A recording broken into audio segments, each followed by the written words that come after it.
Welcome to Shiv Prakash classes. Shiv Prakash classes में सभी साथियों का स्वागत है। दोस्तों, आज साइंस का BCMCQ क्वेश्चन सीरीज के विषय में डिस्कस करेंगे जो परीक्षा की दृष्टि से बहुत ही महत्वपूर्ण है। तो दोस्तों, वीडियो में अंत तक जुड़ना है ताकि सभी क्वेश्चन का लाभ उठाएं। तो आज के सेशन का शुरुआत करते हैं। आपका पहला क्वेश्चन आपके स्क्रीन पर, द्रव्यमान ऊर्जा संबंध किसका निष्कर्ष है?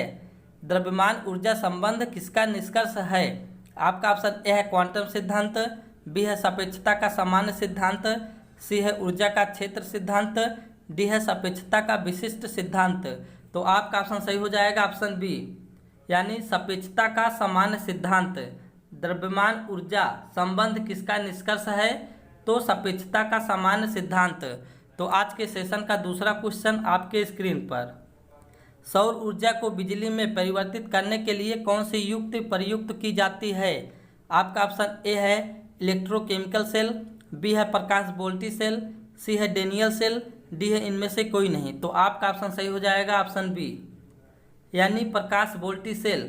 सौर ऊर्जा को बिजली में परिवर्तित करने के लिए कौन सी युक्त प्रयुक्त की जाती है? तो प्रकाश वोल्टी सेल। तो आज के सेशन का तीसरा क्वेश्चन आपके स्क्रीन पर, कूलिज नलिका का प्रयोग क्या उत्पन्न करने के लिए किया जाता है? आपका ऑप्शन ए है रेडियो तरंगे, बी है सूक्ष्म तरंगे, सी है एक्स किरणें, डी है गामा किरणें। तो आपका ऑप्शन सही हो जाएगा ऑप्शन सी, यानी एक्स किरणें। कूलिज नलिका का प्रयोग क्या उत्पन्न करने के लिए किया जाता है? तो एक्स किरणें। तो आज के सेशन का चौथा क्वेश्चन आपके स्क्रीन पर, सेमीकंडक्टर में उसके प्रयोग के आधार पर उपयुक्त अशुद्धियाँ किस लिए मिलाई जाती हैं?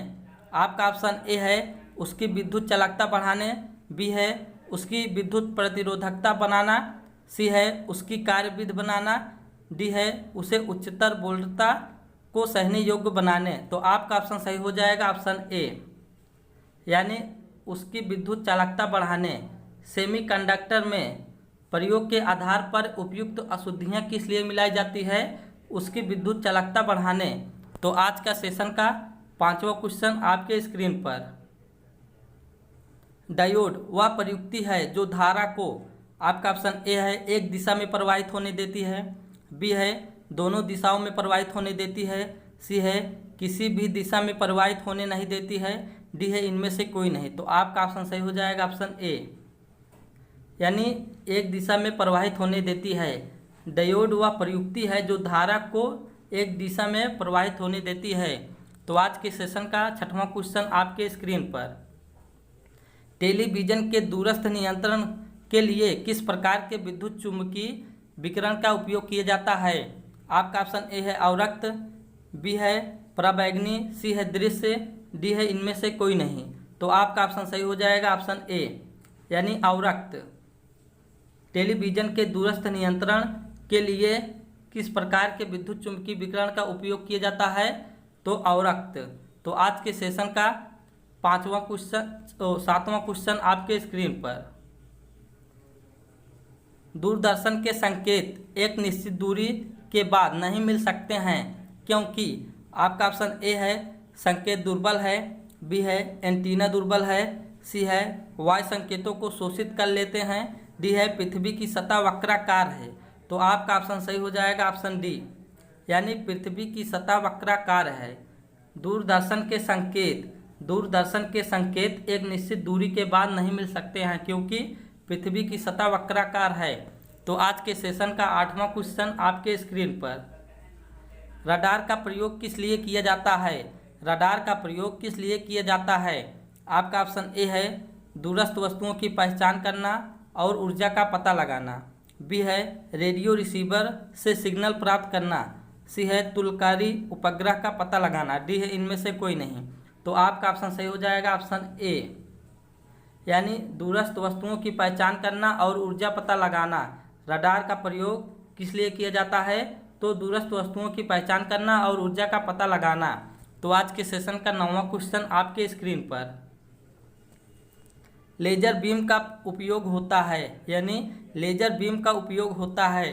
आपका ऑप्शन ए है कैंसर चिकित्सा में, बी है हृदय की चिकित्सा में, सी है आँख की चिकित्सा में, डी है गुर्दे की चिकित्सा में। तो आपका ऑप्शन सही हो जाएगा ऑप्शन सी, यानी आँख की चिकित्सा में लेजर बीम का उपयोग होता है। तो आँख की चिकित्सा में, तो आज के सेशन का 10वां क्वेश्चन आपके स्क्रीन पर। जब जर्मेनियम जाली में आर्सेनिक परमाणु डाले जाते हैं तो वह क्या बन जाता है? आपका ऑप्शन ए है विद्युत रोधक, बी है बाह्य सेमीकंडक्टर, सी है सुपर कंडक्टर, डी है अंतर सेमीकंडक्टर। तो आपका ऑप्शन सही हो जाएगा ऑप्शन बी, यानी बाह्य सेमीकंडक्टर। जब जर्मेनियम जाली में आर्सेनिक परमाणु डाले जाते हैं तो वह क्या बन जाता है? बाह्य सेमीकंडक्टर। तो आज के सेशन का 11वां क्वेश्चन आपके स्क्रीन पर। प्रकाश वैद्युत प्रभाव क्या है? प्रकाश वैद्युत प्रभाव क्या है? आपका ऑप्शन ए है तत्कालिक प्रक्रिया, बी है विलंबित प्रक्रिया, सी है प्रोटॉन का उत्सर्जन, डी है न्यूट्रॉन का उत्सर्जन। तो आपका ऑप्शन सही हो जाएगा ऑप्शन ए, यानी तत्कालिक प्रक्रिया। प्रकाश वैद्युत प्रभाव क्या है? तो प्रकाश वैद्युत प्रभाव तत्कालिक प्रक्रिया है। तो आज के सेशन का 12वां क्वेश्चन आपके स्क्रीन पर। बिना शल्य चिकित्सा के पथरी का इलाज किसके द्वारा किया जाता है? आपका ऑप्शन ए है एक्सरे, बी है फ्लोरेस्कोपी, सी है लेजर, डी है अल्ट्रासाउंड। तो आपका ऑप्शन सही हो जाएगा ऑप्शन सी, यानी लेजर। बिना शल्य चिकित्सा के पथरी का इलाज किसके द्वारा किया जाता है? तो लेजर के द्वारा। तो आज के सेशन का 13वां क्वेश्चन आपके स्क्रीन पर। एक्स किरणों का प्रयोग किस लिए किया जा सकता है? आपका ऑप्शन ए है जमीन के नीचे सोना का पता लगाने, बी है बहुमूल्य पत्थरों और हीरों में खराबी का पता लगाने, सी है धातु को काटने और बिल्डिंग करने, सी है हृदय रोग का पता लगाने। तो आपका ऑप्शन सही हो जाएगा ऑप्शन बी, यानी बहुमूल्य पत्थरों और हीरों में खराबी का पता लगाने। एक्स किरणों का प्रयोग किस लिए किया जाता है? तो बहुमूल्य पत्थरों और हीरों में खराबी का पता लगाने के लिए। तो आज के सेशन का 14वां क्वेश्चन आपके स्क्रीन पर। हाल ही में खोजे गए उच्च तापीय अतिचालक है। हाल ही में खोजे गए उच्च तापीय अतिचालक है। आपका ऑप्शन ए है मिश्र धातु, बी है सिरेमिक ऑक्साइड, सी है अकार्बनिक बहुलक, डी है इनमें से कोई नहीं। तो आपका ऑप्शन सही हो जाएगा ऑप्शन बी, यानी सिरेमिक ऑक्साइड। हाल ही में खोजे गए उच्च तापीय अतिचालक है तो सिरेमिक ऑक्साइड। तो आज के सेशन का 15वां क्वेश्चन आपके स्क्रीन पर। एकीकृत परिपथ में प्रयुक्त अर्धचालक चिप किसकी बनी होती है? आपका ऑप्शन ए है बेरिलियम, बी है सिलिकॉन, सी है कार्बन, डी है इनमें से कोई नहीं। तो आपका ऑप्शन सही हो जाएगा ऑप्शन बी, यानी सिलिकॉन। एकीकृत परिपथ में प्रयुक्त अर्धचालक चिप किसकी बनी होती है? तो सिलिकॉन की। तो आज के सेशन का 16वां क्वेश्चन आपके स्क्रीन पर। लेजर एक युक्ति है जिसके द्वारा उत्पन्न किया जाता है। आपका ऑप्शन ए है उद्दीप्त विकिरण, बी है वर्ण विक्षेपित विकिरण, सी है प्रकीर्ण विकिरण, डी है इनमें से कोई नहीं। तो आपका ऑप्शन सही हो जाएगा ऑप्शन ए, यानी उद्दीप्त विकिरण। लेजर एक युक्ति है जिसके द्वारा उत्पन्न किया जाता है उद्दीप्त विकिरण। तो आज के सेशन का 17वां क्वेश्चन आपके स्क्रीन पर। रडार सिस्टम में उपयोग की जाने वाली तरंगे होती हैं। आपका ऑप्शन ए है इंफ्रारेड, बी है सूक्ष्म, सी है पराबैंगनी, डी है रेडियो। तो आपका ऑप्शन सही हो जाएगा ऑप्शन बी, यानी सूक्ष्म। रडार सिस्टम में उपयोग की जाने वाली तरंगे होती हैं तो सूक्ष्म तरंगे। तो आज के सेशन का 18वां क्वेश्चन आपके स्क्रीन पर। सुपर कंडक्टर की चालकता कितनी होती है? सुपर कंडक्टर की चालकता कितनी होती है? आपका ऑप्शन ए है असीमित, बी है कम, सी है शून्य, डी है अधिक। तो आपका ऑप्शन सही हो जाएगा ऑप्शन ए, यानी असीमित। सुपर कंडक्टर की चालकता कितनी होती है? तो असीमित होती है। तो आज के सेशन का 19वां क्वेश्चन आपके स्क्रीन पर। प्रकाश वोल्टी सेल होते हैं। प्रकाश वोल्टी सेल होते हैं। आपका ऑप्शन ए है सौर सेल, बी है थर्मल सेल, सी है सल्फर सेल, डी है मोलर सेल। तो आपका ऑप्शन सही हो जाएगा ऑप्शन ए, यानी सौर सेल। प्रकाश वोल्टी सेल होते हैं तो सौर सेल होते हैं। तो आज के सेशन का 20वां और लास्ट क्वेश्चन आपके स्क्रीन पर। निम्न में से किस प्रकार के विकिरण का तरंग दैर्घ्य न्यूनतम होता है?